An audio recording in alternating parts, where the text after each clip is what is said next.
هو انت بتقبض كام؟ يا جرايه كلاوي احنا عمرنا سالنا الاسئله دي. واحد من اسخف الاسئله اللي بتتسالها في حياتك. المشكله ان هو بيجي لك مفاجاه من شخص لزج وانت مش عامل حسابك خالص. انت فاجئتني بالموضوع ده وتلاقي نفسك اتوترت وارتبكت ومش عارف تعمل ايه. من جواك عايز ترد عليه وتقول له انت مالك، وبرضه مش عارف تعمل ايه. انت مالك؟ انت مال شكلك؟ انت مالك انت؟ تقول له ولا تحرجه؟ طب لو قلت تقول الحقيقه ولا تحور عليه؟ افكار بتتنطط في دماغك والمفروض تجاوب في كسر الثانيه. سؤال انتهى صلاحيته من السبعينات والوحيد اللي كان مقبول منه، ولو انه برضه غلس انه يسالك، هو حماك وانت بتتقدم تطلب بنته.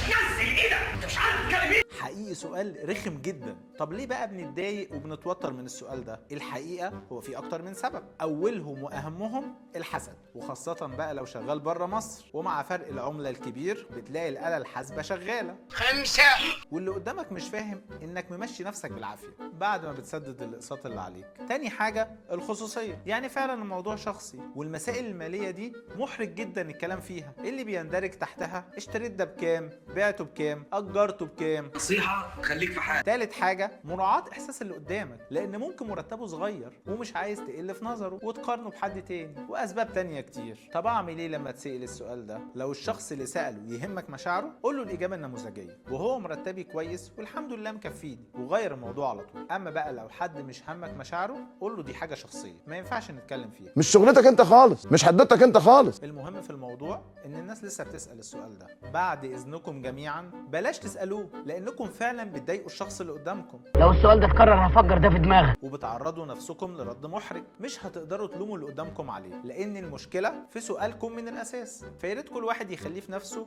لان محدش بياكلها بالسهل.